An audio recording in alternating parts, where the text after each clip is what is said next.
Masuk? Sure. Jom kita ajak dia next sekali. Tak payahlah, rimas lah kalau ramai-ramai. Biar je lah dia orang kaki. Kesian kat dia, dia sekolah kita juga. Alah, tak apalah, lain kali je lah kita tumpang kat dia. Hanging on to nothing. Nak balik, nak kaki dia balik rumah jauh. Nak balik seorang kan? Reward dah ni. Tak so. Jom kita ajak tumpang sekali.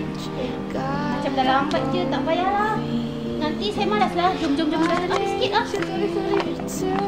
Tak apalah Syuk. Ani hantar Syuk balik lah, motor ni kosong. Jom. Nantilah Ani tumpang kat Syuk. Tak apalah Syuk, Ani kosong.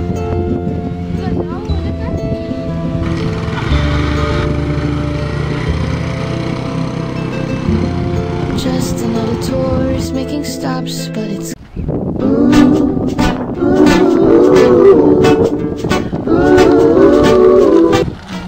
that walk,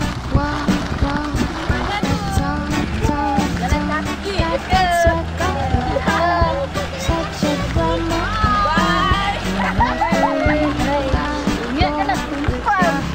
Buat letih je lah. Kita kena kaki. But that don't matter, 'cause that don't change the fact that your heart is black. You can't tell me down. Lead me to the ground. Try to block my sunshine, my blue skies with your clouds. Kenapa ni?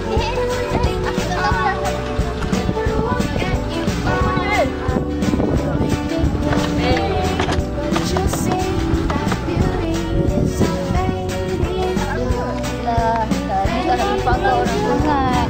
Payah je. Fading glow. Kalau tak kejap tak? Always in the center of attention. All the lying and the cheating, the mystery and how even sleeping. Ada apalah, rosak sikit je. Boleh kami tolong? Tak apa ni, boleh settle kecil je masalah ni. Korang pun pergi masjid jalan kaki, nak ada hati nak tanya kita orang rosak apa. Tantang macam selunkai membaiki lampu. Dah lah, tak apa, kita orang settle sendiri nanti. Pergilah, Nak kami tolong ke? Tak apa. Tapi Apa macam ni, kau mekanik je lah. Tolong pun tak. Bagi korang lah. Kita rosak ni.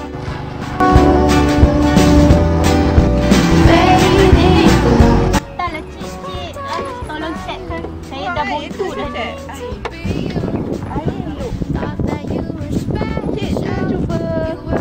Startkan enjin.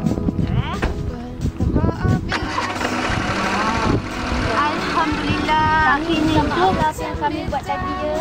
Biasa kata saya. Terima kasih banyak-banyak kepada kami. Minta maaf juga Terima kasih. Masalah. Jomlah, kami pun nak ke masjid. Jom kita pergi sama-sama. Jomlah naik. Jomlah naik sekali. Jom. won't get you far. You think you're Mari ya. Tumpangkan. Terima kasih.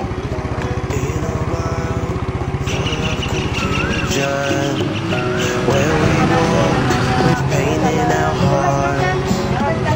Oh Allah, guide us to heaven and show us all the right path. Jom kita ambil ya sekali. Okey, boleh. Jom. Ya. Jom masuk kita pergi sekali. Jom. Boleh. Nobody's holding me.